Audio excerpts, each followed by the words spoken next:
వారు ఒక 9 మంది ఉన్నారు. ఒక పావు గంట వారి కొరకు మరి దేవుని వాక్యం చెప్దాం. ఆ తర్వాత ముగిస్తాం. తర్వాత లవ్ ఫీస్ట్ ఉంటుంది. అయిపోయిన తర్వాత నేరుగా బ్యాప్టిజాలకు వెళ్ళిపోవచ్చు. కాబట్టి అందుకొరకని ఈ బ్యాప్టిజానికి పేరు ఇచ్చినటువంటి వారు దయచేసి ముందు లైన్లో కూర్చోనండి. ఎం మహేంద్ర, సిహెచ్ జాష్. ఎవరు మహేంద్ర గారు? ముందుకు రండి. నాన్న మీరు వెనక్కి జరిగిన పిల్లలు. సిహెచ్ జాషువా గారు నాన్నదాం వరుసల్లో కూర్చోండి. కే రేవతి సిస్టర్ అది జరిగింది. తర్వాత ప్రియాంక, డి ప్రియాంక. ఎవరు?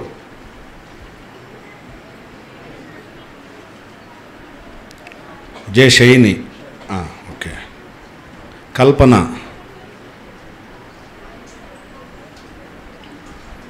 సుశీల, కే సుశీల సిస్టర్. ఎవరు సుశీల సిస్టర్?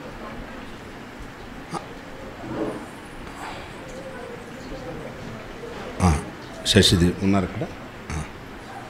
వాణి సిస్టర్.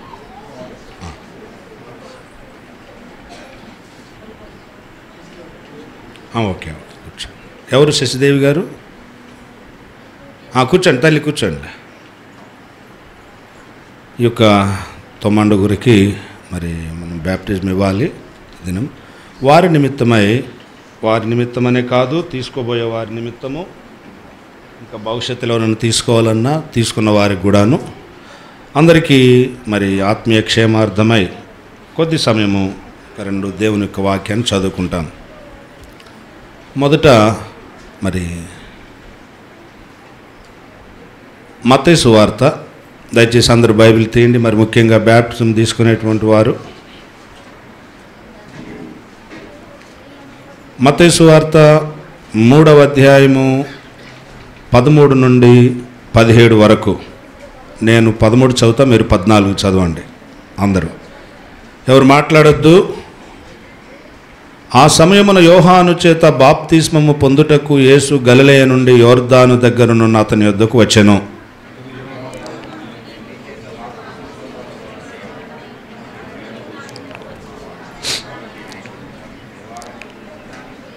యేసు ఇప్పటికి కానిమ్ము, నీతి యావత్తులాగు నెరవేర్చడం మనకు తగి ఉన్నదని అతనికి ఉత్తరం ఇచ్చెను గనుక అతడు అలాగు కానిచ్చెను.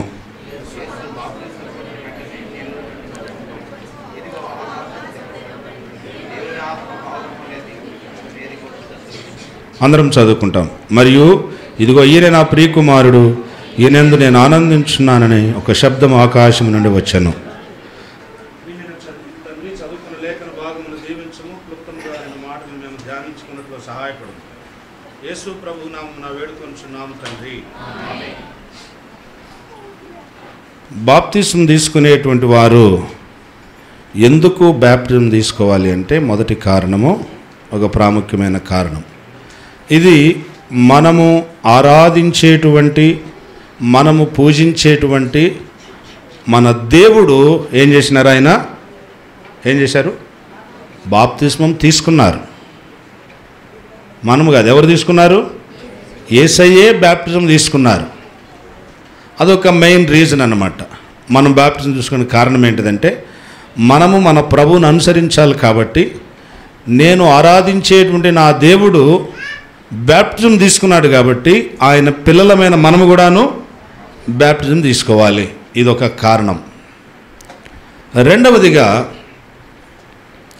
బాప్తిస్మము అంటే మనందరికీ తెలుసు, మరణ, భూస్థాపన, పునరుత్థానం. అంటే యేసు ప్రభువారితో పాటు చనిపోవాలి, యేసు ప్రభువారితో పాటు పాతి పెట్టబడాలి, యేసు ప్రభువారితో పాటు తిరిగి లేవాలి.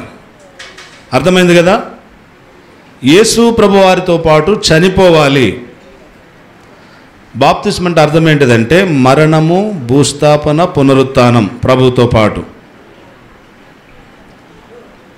ఎవరు ఈ బ్యాప్టిజం తీసుకోవాలి? బాప్తిజం తీసుకునేది కొన్ని కారణాలు ఉంటాయి. ఏవో భౌతికమైనటువంటి అక్కర్లు, తర్వాత ఈ మధ్య కొంత ఎక్కువగా వివాహాల కొరకు కూడా బాప్తిసాలు తీసుకుంటున్నారు కొందరు పెండ్లి కోసం. అలాంటి బాప్తిసాలు లేవు కదా, చాలా సంతోషం. కాబట్టి మరి దేవుని యొక్క వాక్కు ప్రకారము మనం బ్యాప్టిజం తీసుకోవాలి. మన ప్రభువు తీసుకున్నారు కాబట్టి మనకన్నిటికీ మాదిరి, మంచి ఎగ్జాంపుల్, మంచి మాదిరి మన ప్రభువారే.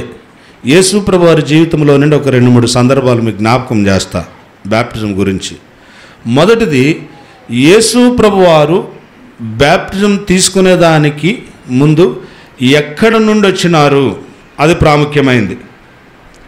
యేసయ్య ఎక్కడి నుండి వచ్చినారు, చదవండి ఆ మాట.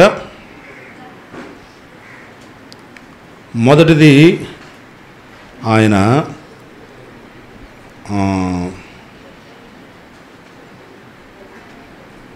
19వ వచనం చదవండి. 2:19.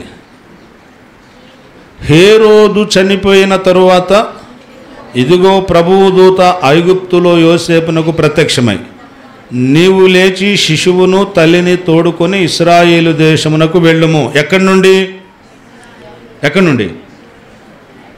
ఐగుప్తు నుండి ఎక్కడికి వెళ్ళమంటున్నాడు? ఇశ్రాయేలు దేశం. ఇది మొదటి జర్నీ. ఐగుప్తు నుండి బయటికి రావాలి. మొదట బ్యాప్టిజం తీసుకోవడానికి వచ్చేవారు ఎక్కడి నుండి రావాలి? ఇది యేసుప్రభువు మనకు చూపించిన మార్గం. ఇది ఐగుప్తులో నుండి ఇజ్రాయేలు దేశంలోనికి రావాలి, అనగా ఐగుప్తు నుండి బయటికి రావాలి. ఐగుప్తులో ఉండి బ్యాప్టిజం తీసుకోవడానికి కుదురుద్దా? లేదు. ఐగుప్తులో బ్యాప్టిజం తీసుకోవడానికి వీల్లేదు. ఐగుప్తు నుండి ఏం చేయాలి? బయటికి రావాలి. మరి మీరందరూ వచ్చారు ఐగుప్తు నుండి? వచ్చారా? చెప్పరమ్మా, వచ్చారా నాన్న? ఐగుప్తు నుండి బయటికి రావాలి. ఏంటి ఐగుప్తు అంటే? లోకం.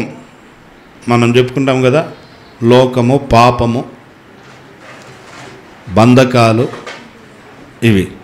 వీటన్నిటి నుండి మనం బయటకు వచ్చినటువంటి అనుభవంలో మనం ఇజ్రాయేల్ దేశంలోనికి రావాలి. యేసుప్రభువు యొక్క జర్నీ ఇది బ్యాప్టిజానికి వచ్చే ముందు. కాబట్టి మనం కూడా ఐగుప్తును విడిచి మనం ప్రభువును వెంబడించాలి. ఐగుప్తు దేశంలో నుండి బయటికి రావాలి.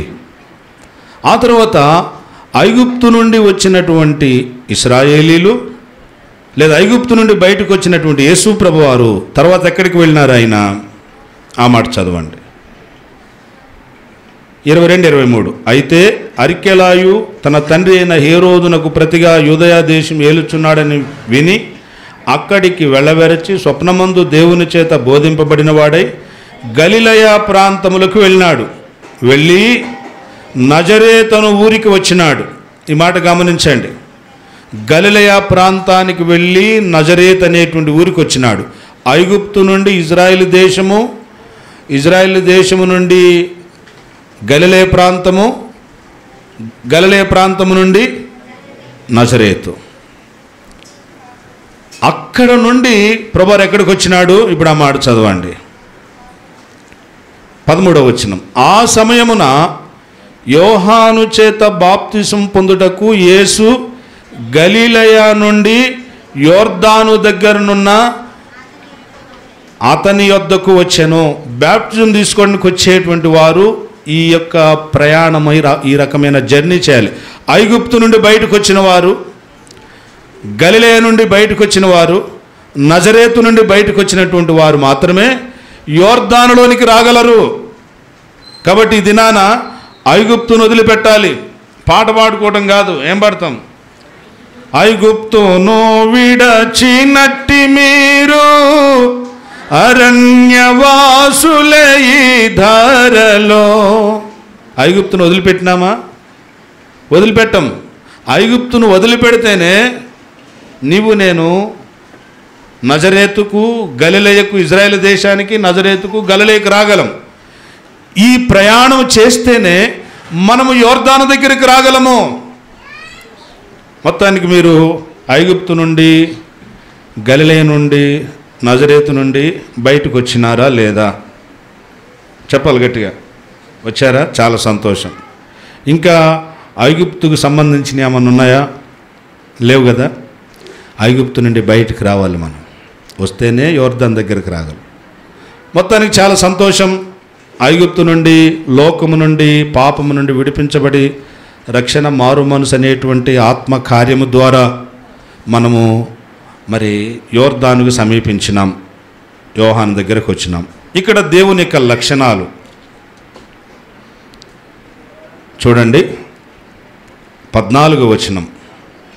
అందుకు యోహాను, నేను నీ చేత బాప్తిస్మము పొందవలసిన వాడనై ఉండగా నీవు నా యొద్దకు వచ్చుచున్నావా? ఇక్కడ మనం ఏం గమనించాలి అంటే యేసు ప్రభువారి యొక్క తగ్గింపు జీవితం. ఏంటిది? యేసయ్య తగ్గింపు జీవితం. యోహాన్ అంటున్నాడు, అయ్యా నేను నీ దగ్గర బాప్టిజం తీసుకోవాలి, కానీ నువ్వేంటి నా దగ్గరకు వస్తున్నావు అంటే ఆయనేమో దేవుడు, ఈయనేమో మానవుడు. యోహాన్ అంటున్నాడు, ఇదేంటి ప్రభువా, నీవు దేవుడవు, నేను నీ చేత బాప్తిజం పొందాలి, కానీ నువ్వేంటి నా చేత బాప్తిజం పొందటం? నిజంగా యేసుప్రభు యొక్క తగ్గింపు ఎంత గొప్పది కదండి. యేసుప్రభు అన్నారు, అవన్నీ నీతి యావతిలాగు నెరవేర్చడం మనకు తగి ఉన్నది, నువ్వు బాప్టిజం ఇవ్వమని చెప్పినారు. అంటే దేవుడయ్యుండి మానవుని దగ్గర బాప్టిజం తీసుకునే దానికి ఆయన తగ్గించుకున్నారు. ఇది నాన్న బాప్టిజం తీసుకోవడానికి వచ్చిన వారిలో ఈ యొక్క ఆత్మ సంబంధమైన లక్షణం ఖచ్చితంగా ఉండాలి. ఏంటిది? ఏం లక్షణము? తగ్గింపు, దీనత్వము, దీన మనస్సు. అదే యేసు ప్రభు స్థానంలో మనం ఉంటే నేనేంటి, ఆయన దగ్గర నాకు ఆయన బాప్టిజం ఇచ్చే అంత తోడు ఆయన, మనం ఏం చేస్తాం? ఇలాంటి ప్రశ్నలు వేస్తాం. నా వయసు ఏంటి? ఒక దగ్గర ఆ పేరు చెప్పాలి, మీ అందరికీ తెలుసు, పేరు చెప్పను, ఊరు చెప్పను, కానీ అది మీ అందరికీ కృష్ణా జిల్లాలందరికీ తెలుసు. ఒక దగ్గర బాప్టిజాలు ఒక్కటే బాప్టిజం. ఆయన 85-90 సంవత్సరాల వయసులో ఉంటాడు, రిటైర్డ్ హెడ్ మాస్టరు. ఆయనకు బాప్టిజం ఇవ్వాలి. స్పెషల్ మీటింగ్ జరుగుతున్నాయి. మొదటి రోజు స్పీకర్ నేను, రెండో రోజు స్పీకర్ ఏమో అబ్రామ్ అన్న, ముస్లిం ఉన్నాడు కదా అబ్రామ్ అన్న. మూడో రోజుకి జోస్మాన్ వస్తారు. మూడో రోజు బాప్తీసాలు ఉన్నాయి. ఆ బాప్తీసం ఈయనది ఒక్కటే. ఆయన ఈ 2 రోజుల్లో మేము మాట్లాడి సిద్ధపరచాలి ఈ హెడ్ మాస్టర్ గారిని. సరే, రెండో రోజు సాయంకాలం అబ్రామ్ అన్న మాట్లాడితే ఒక్క మాట వినడే ఆయన చెప్పేది అని నాకు తర్వాత తెలిసింది. 40 నిమిషాలు మాట్లాడితే 40 నిమిషాలు ఆ హెడ్ మాస్టర్ గారే మాట్లాడుతున్నాడు. ఇక అబ్రామ్ అన్న అటు ఇటు చూస్తున్నాడు. ఈలోపు నేనెందుకు అట్టేలా వెళ్తే జోమన్ ఎట్రా అన్నాడు. మరి కొంచెం బయటకు వెళ్తా కానీ అంకుల్తో మాట్లాడుకోసే బాప్తిజం గురించి అన్నాడు. అంటే సర్లే, కొన్ని ప్రశ్నలు అడగటమే కదా, మామూలు పర్సనల్గా మాట్లాడటమే కదా అని అంకుల్ ప్రేలాడు. అంకుల్ ప్రేజ్లాడు, అయ్యా ఏ ఊరు మీది అని అన్నాడు. నేను పలు విజయవాడ దగ్గర సేవ చేస్తాను అంకుల్ సరే మీరు మారుమనసు పొందారంటే, నేను అప్పుడు ఈ దారెంబడే మహాత్మా గాంధీ వచ్చాడు. స్వాతంత్రం రాకముందు ఆ ఉప్పు సత్య పోరాటంలో ఆయన వస్తే ఆయనతో పాటు నన్ను కూడా రమ్మన్నాడు అని చెబుతున్నాడు. సరే, అది ఓకే అంకుల్, మరి మారు మనసు పొందారంటే, నేను ఆ రోజుల్లోనే హెడ్ మాస్టర్ని, ఆ స్కూల్లో ఎంతకాలం చేశా, ఈ స్కూల్లో అస్సలు ఒక్కటి వింటలేదండి. మీరు నమ్ముతారా? ఒక్క ప్రశ్న నన్ను అడగనీలేదే, ఆయన సమాధానం చెప్పలా. నాకు అనిపించి ఓహో అబ్రాహ్మణ్ అందుకే ఇక్కడి నుంచి తప్పించుకుపోయింది అని. సరే, ఆఖరికి ఏం చేసాం, నేను ఏమీ అడగలా, నేను అడిగిన ఒకదానికి కూడా ఆయన సమాధానం చెప్పలే. ఇక ఆ సేవకుడు సర్లే గట్టగట్టి ఇచ్చేద్దాం, చచ్చిపోయేటట్టున్నాడు ఆయన, 90 సంవత్సరాలు వస్తానంటే. అదొక చెరువు అండి. ఒక్క బాప్తిజం గంట పైన పట్టింది తెలుసా. అందరం ఒడ్డు మీద నుంచొని పాటలు పాడుతున్నాం. మొదట బాప్తిజం ఇచ్చే స్థానిక సేవకుడు వెళ్ళాడు, చెరువులోకి దిగట్టు పోయాడు. అక్కడ పోతే తర్వాత హెడ్ మాస్టర్ గారు దిగాడు. ఈయన ఇటు డైరెక్షన్లో వెళ్ళాడు. ఈ సేవకుడు ఇట్టుపోతే ఈయనేమో ఇట్టు వెళ్ళాడు. ఇటు వెళ్తే ఈ సేవకుడు అంటే ఇటు రావయ్యా అడిపోతావేంటి నువ్వు అంటే, ఆయన అక్కడుండంటే నువ్వే ఇక్కడికి రా అంటాడు. ఇదొక అరగంట సేపు అండి ఈ సంభాషణ. మా ఒక పాట అంతా అయిపోయింది. ఆయన ఇక్కడికి రమ్మంటాడు, ఆయన అక్కడికి నేను సేవకుని నేను తగ్గించుకుని ఎట్టపోయాను అనుకున్నాడు ఈయన. ఆయన నేను హెడ్ మాస్టర్ గారిని నేనెట్ట తగ్గించుకొని అనుకుంటున్నాడు ఆయన. ఇప్పుడు మీరు చెప్పండి, ఎవరు పోయి ఉంటారు చెప్పండి? అబ్బా, బాగా చెప్పారు మొత్తానికి.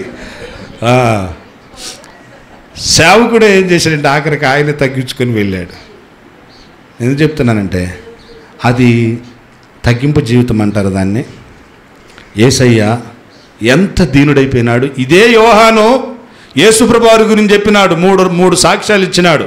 ఒకటి, నా వెనుక వచ్చుచున్నవాడు నాకంటే శక్తిమంతుడు, నేను ఆయన చెప్పుల వారు విప్పుటకు నేను యోగ్యుడను కాను. ఇంకో మాట ఏమన్నాడు, ఆయన హెచ్చవలసినది నేను తగ్గవలసినది, నా వెనుక వచ్చేవాడు నాకంటే శక్తిమంతుడు, నేను ఆయన చెప్పుల వారు విప్పుటకు కూడా నేను యోగ్యుడను కాను. ఆయన హెచ్చవలసినది నేను తగ్గవలసినదని ఏ దేవుణ్ణి గురించి గొప్పగా సాక్ష్యం ఇచ్చినాడో అదే దేవుడు దీనుడైపోయి బ్యాప్టిజం తీసుకుని దగ్గరికి వస్తే నిజంగా యోహాను ఎంత కలవరపడి ఉంటాడు. ప్రభువా, అయ్యా నీ చెప్పుల వారు ముట్టుకోవడానికి నేను యోగ్యుడను కాను, నాకంటే శక్తిమంతుడవు, హెచ్చవలసిన దేవుడు, నేను తగ్గవలసిన వ్యక్తిని, నేను మీకు బ్యాప్టిజం ఇవ్వటం ఏంటి? కాబట్టి ప్రియులారా, ఐగుప్తు నుండి పాపము నుండి విడిపించబడి బయటకు వచ్చిన మనం, రెండవది మన జీవితాల్లో బ్యాప్టిజం తీసుకునేటువంటి వారిలో ఉండవలసిన శ్రేష్టమైన లక్షణం ఏంటంటే తగ్గింపు. ఎంత తగ్గింపు అంటే ఎంతకైనా తగ్గించుకోవాలి, దీనులమైపోవాలి. నేను సాత్వికుడను, దేన మనసు గలవాడును గనుక మీరు నా యొద్దకు వచ్చి మీ మీద నా కాడి ఎత్తుకుని నా యొద్ద నేర్చుకొనుడి అంటాడు. మన దేవుడు సాత్వికుడు. ఎదుటివాని ఎడల ప్రతివాడు దీన మనసు అనేటువంటి వస్త్రము ధరించుకొనండి అంటాడు. ఆయన బలిష్టమైన చేతి క్రింద దీన మనస్కులైనుడి అంటాడు. కాబట్టి మనము దీనత్వం మనల్ని చూస్తే దీనత్వం కనబడాలి. నడుచుచున్న యేసు వైపు చూచి ఇదే యోహాను అన్నాడు, ఇదిగో లోక పాపములను మోసుకొని పోయే దేవుని గొర్రెపిల్ల వలె మనము దీనులం కావాలి. యేసు ప్రభువు ఆ రీతిగా చేయబడి బ్యాప్టిజానికి వచ్చినాడు. రెండవదిగా తర్వాత మూడవది ఇక్కడ చూస్తే నివారింపజూచెను. ఆ మాట జ్ఞాపకం పెట్టుకోనండి. ఆయనను నివారింపజూచెను. ఇది నాన్న బ్యాప్టిజం తీసుకునేటువంటి నిన్ను అనేక సంగతులు నివారిస్తాయి. ఏమని? ఇప్పుడే బ్యాప్టిజము వద్దు, అంత తొందర ఏంటి? కొంత ఆ దినాన యోహానే యేసయ్యను నివారించినాడు, కానీ ఈ దినాన యోహాను యేసు ప్రభువును నివారించడానికి చూసినాడు. బ్యాప్టిజం తీసుకోకుండా యేసు ప్రభువును సైతము నివారించినాడు. ఇది నాన్న ఒక ఆత్మ, లేదంటే ఒక దురాత్మ, ఒక లోకం యొక్క శత్రు సంబంధమైనటువంటిది నిన్ను ఇంకా నివారించుద్ది. నీకు ఇప్పుడు అవసరమా ఈ వయసులో బ్యాప్టిజం? అందరూ ఏ వయసులో తీసుకున్నారు? హెడ్ మాస్టర్ గారు 90 ఏళ్ళకు తీసుకున్నాడంట. నువ్వు కూడా అప్పుడు తీసుకోవచ్చు కదా. లేకపోతే భక్తులందరూ ఏ వయసులో తీసుకున్నారు? నీ వయసు ఎంత? ఇప్పుడు 16 అప్పుడు, 18 అప్పుడు, 21 అప్పుడు, 22 అప్పుడు అవసరమా నీకు? నువ్వు భక్తిగానే ఉండు, మందిరంలో పనిచేయి. నీకు అవసరంలో ఇప్పుడే బ్యాప్టిజం. భక్తిగానే ఉండు, పని చేయి, సేవకులకు సాయం చేయి, మందిరంలో పని చేయి, అన్నీ చేయి. కానీ బ్యాప్టిజం కొంత తొందరపడమాక, ఆలోచించు, ఆగు అని కొన్ని శక్తులు ఏం చేస్తాయి? కొన్ని స్వరాలు మనలను నివారించడానికి చూస్తాయి. ఆఖరికి కొన్నిసార్లు సేవకులు కూడా ఆగమంటారు. ఇప్పుడు వద్దులేమ్మా, ఇప్పుడు వద్దులే బ్యాప్టిజం. ఒకసారి 70 మంది బ్యాప్టిజం తీసుకున్నారు ఖమ్మం ఎల్షద్దాయిలో, తిమోతి అంకుల్ సమక్షంలో. అంకుల్ ఏం చేసినారు? ఒక్కొక్క సేవకుడిని 10 మందిని ఇచ్చినాడు. 10 మందితో మాట్లాడు నువ్వు, ఒక సేవకుడు, ఇంకో 10 మంది ఇంకో సేవకుడు, ఇంకో 10 మంది ఇంకో సేవకుడు. ఒక గ్రూపులో 10 మందితో సేవకుడు మాట్లాడుతున్నాడు. వాళ్ళలో ఒక ఆమె మీద ఆయనకి డౌట్ వచ్చింది, ఆమెకి ఇప్పుడే బ్యాప్టిజం వద్దు అని. అని ఆ సేవకుడు అన్నాడు, అక్క మీరేమనుకోకుండా ఈసారికి ఆగండి, కొంత ఇంకా బాగా ప్రార్థన చేసుకొని సిద్ధపడి తర్వాత ఈసారి టర్మ్లో తీసుకుంది, ఇప్పుడు ఆగండి అంటే ఇక తగలి వెంటనే షేర్ లోపలికి తోపేసేసి మీరే పోండి పరలోకానికి, మీ కుటుంబమే పోండి, మీ ఆవిడ నువ్వే పోండి, మీ సేవకులే పోయండి, ఎవడిని రాని మాకండి, ఎవడికి బ్యాప్టిజం మాకండి అని ఓ గోల గరిసేస్తుంది మందిరం అంతా. ఈ గోల వినబడి తిమోతి బయటకు వచ్చాడు. ఏంట్రా గొడవ అంటే, ఆ అంకుల్ ఇట్లా అరుస్తుంది అని అంటే, అట్టయితే నువ్వు చెప్పింది కరెక్ట్, ఇలా ఆగటమే కరెక్టు, ఆఫ్ చేద్దాంలే అని ఇవ్వలే.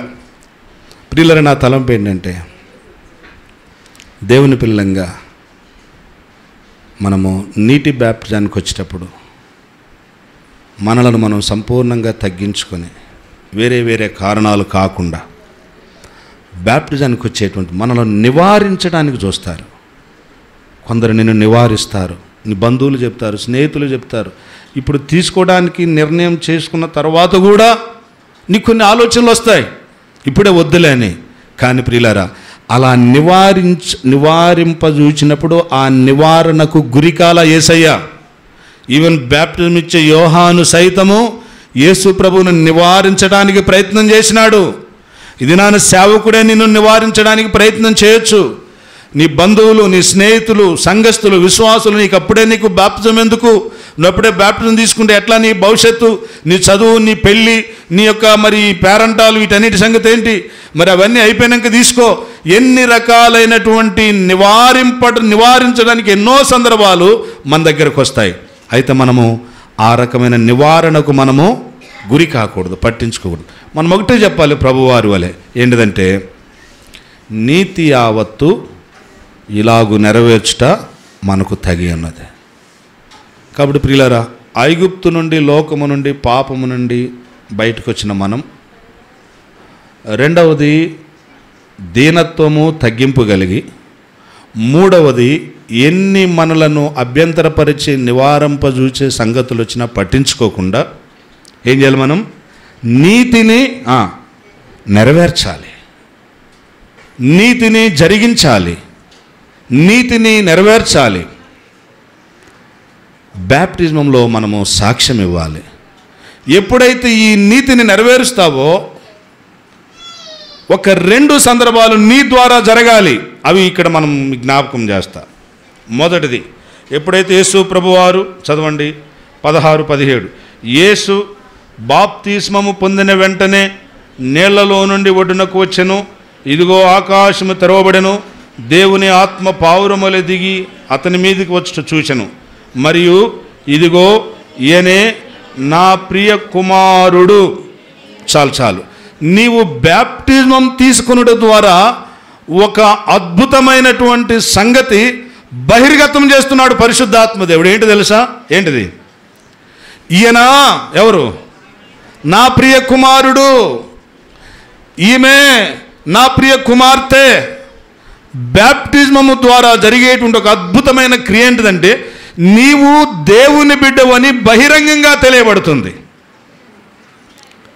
ఒకళ్ళు బ్యాప్టిజానికి రాకపోతే యేసుప్రభు వారి గురించి ఈ మాట రాయబడి ఉండేది కాదేమో. బ్యాప్టిజం తీసుకోబట్టి పరిశుద్ధాత్మ దేవుడు బహిరంగముగా ఏమి ప్రకటన చేస్తున్నాడంటే, ఈయన నా ప్రియ కుమారుడు, ఈయన నా ప్రియ కుమారుడు, ఈయన నా ప్రియ కుమార్తె, ఈమె నా ప్రియ కుమార్తె. ఇది నాన్న బ్యాప్టిజం తీసుకోవడం ద్వారా నువ్వు ఏమని వ్యక్తమవుతుందంటే, ఎవరో నీవు దేవునికి ఒట్టి కుమార్తె, ఒట్టి కుమారుడు కాదు. ఎటువంటి కుమార్తె, ఎటువంటి కుమారుడు? ప్రియమైన కుమార్తెవు. బ్యాప్టిజం ద్వారా వెల్లడయ్యేది ఇదే. బాప్తిస్మం ద్వారా తెలియపరచబడేది ఇది. ఏంటిదంటే, నీవు దేవునికి అతి ప్రియమైన కుమారుడవు. ఎంత సంతోషకరమైన సందర్భం ఇది. బ్యాప్టిజం తీసుకోకపోతే కుమారులమో కుమార్తెలమో కాదు, అది సందిగ్ధంలోనే, అది సస్పెన్స్లో ఉంటుంది. ఒక్కసారి పరిపూర్ణమైన అవగాహనతో బ్యాప్టిజం తీసుకుంటే క్లియర్ అయిపోతుంది. ఏంటిది? నీవెవరవు? దేవుని కుమారుడవు, ప్రియమైన కుమారుడవు, ప్రియమైన కుమార్తెవు. కాబట్టి మనం బ్యాప్టిజం తీసుకోవాలొద్దా? తీసుకుంటే ద్వారా ఏం జరుగుతుంది? నీవు దేవుని బిడ్డవు అనేది రుజువు అవుతుంది. ఇక్కడ ఇంకొక తలంపు జ్ఞాపకం చేస్తా. ఈయన నా ప్రియ కుమారుడు, ఈయనందు నేను ఆనందించున్నాను. నిన్ను బట్టి దేవుడు ఏం చేస్తాడు? ఆనందిస్తాడు. ఇప్పుడు ఆనందిస్తున్నాడా దేవుడు? ఇప్పుడు ఆనందిస్తాడు. అంటే మీరు బ్యాప్టిజంకి పేర్లు ఇచ్చాడు కాబట్టి బ్యాప్టిజం తీసుకున్న తర్వాత ఇంకా ఆనందిస్తాడు. సాతానికి ఇప్పుడు ఒళ్ళు మండుతూ ఉంటుంది, అపవాదికి. ఇప్పుడు కూడా నేను ఆపడానికి ప్రయత్నం చేస్తాడు. సాతానంట వాడికున్న దూతలందరినీ పిలిచి ఆపడానికి ప్రయత్నం చేస్తాడంట. అన్ని దూతల సమూహం అంతటిని పిలిచారే, పో, ఏం పేరు, పృథ్వీ, ఎవరు, మహేంద్ర చూడు బ్యాప్టిజానికి పేరిచ్చాడు, కొద్దిసేపట్లో మునుగుతాడు నీళ్ళల్లో భోజనం అయిపోయిన తర్వాత. ఈ లోపు నువ్వేం చేస్తావో తెలియదు నాకు. ఒక సైతాన్ని కూడా దూతను పంపించి ఎట్లయినా ఆయన్ని నువ్వేం చేయాలి? ఆఫ్ చేయాలి. వాడొస్తాడు, ఎన్నో ప్రయత్నాలు చేస్తాడు. బాప్తిజానికి పోయే కాడికి ఏదో ఒకటి ఆటంకం చేస్తాడు, ఏదో ఒక రకంగా. అట్లయితే అపవాదికి దుఃఖం కలుగుతుంది, అపవాదికి కలవరం కలుగుతుంది. కానీ దేవునికి ఏం కలుగుతుంది? ఆనందము. బ్యాప్టిజం తీసుకునేటువంటి ఒక వ్యక్తిని చూసి దేవుడు అంటాడు, ఈయన యందు నేను ఆనందించుచున్నాను. దేవుణ్ణి ఆనందపరిచేటువంటి అద్భుతమైన సమయం అది. నీ జీవితంలో నీ దేవుణ్ణి సంతోషపరిచేటువంటి శ్రేష్టమైన సందర్భం అది, బాప్తిస్మ యొక్క సందర్భం. ఈ రెండు కార్యాలు మన ద్వారా జరుగుతాయి. ఒకటి, మనం దేవుని పుత్రులం అనేది నిర్ధారణ చేయబడుతుంది బహిరంగంగా, ప్రియమైన పుత్రులమని. రెండవది, నన్ను బట్టి నా దేవుడు ఏం చేస్తున్నాడు? ఆనందంగా ఉన్నాడు అనేది కూడా బహిరంగమవుతుంది. ఎప్పుడు ఈ రెండు సంగతులు బయలుపరచబడతాయి? నీటి బ్యాప్టిజంలో సాక్ష్యం ఇచ్చినప్పుడు. అనగా ఇలా ఉన్న మనం మరణించిన తర్వాత మరణించి ఏం చేయబడాలి? సమాధి చేయబడిన మనం ఏం చేయాలి? మరలా లేవాలి. నీటి బ్యాప్టిజం ఇవ్వడం అదే. చనిపోయిన వ్యక్తిని సమాధి చేస్తున్నాం అనేది ముంచడం నీళ్ళలో పూర్తిగా. చనిపోయిన తర్వాత మరలి తిరిగి లేచిన పునరుత్థానానికి గుర్తుగా మనం తనను పైకి మరలా లేపటం. మరణము, భూస్థాపన, పునరుత్థానం, ఈ కార్యము ద్వారా జరిగేటువంటి సంగతి ఏంటంటే నీవు దేవుని బిడ్డవు, ప్రియమైన బిడ్డవు అనేది రుజువు అవుతుంది. రెండవది, నీ ద్వారా దేవుడు ఆనందిస్తున్నాడు అనేది మనం రుజువు చేయగలం. ఈ రెండింటికంటే ముందు నీవు ఐగుప్తు నుండి, పాపము నుండి, ప్రతి విధమైన చెడు నుండి విడిపించబడాలి మారు మనసు రక్షణ ద్వారా. రెండవది, ఇజ్రాయేలు నజరేతు గలిలయ నుండి బ్యాప్టిజం కొరకు యోర్దాను దగ్గరకు రావాలి. యోర్దాన్ అంటే కూడా అదే అర్థం. యోర్దానులకు వచ్చిన తర్వాత దీనత్వము, తగ్గింపు బ్యాప్టిజం తీసుకుని వచ్చిన మనకు. రెండవది, ఎప్పుడైతే దీనత్వము కలిగి బ్యాప్టిజం తీసుకున్న దానికి ముందుకు వస్తావో మరి నివారించడానికి కొన్ని సందర్భాలు ఎదురవుతాయి. మనము నివారించబడకుండా మనము నీతిని నెరవేర్చాలి. నీటి బ్యాప్టిజంలో సాక్ష్యం ఇవ్వాలి. నీటి బ్యాప్టిజం సాక్ష్యం ఇచ్చడం ద్వారా పరిశుద్ధాత్మ దేవుడు బహిరంగముగా తేట తెల్లం చేస్తాడు, నీవు నా ప్రియమైన కుమార్తెవు, ప్రియమైన బిడ్డవు అని. అంత మాత్రమే కాదు, నీ ద్వారా నేను ఆనందిస్తున్నానని. అటువంటి విధానములో మీ అందరి బాప్తిస్మాలు ఉండాలనేది దేవుని యొక్క కోరిక.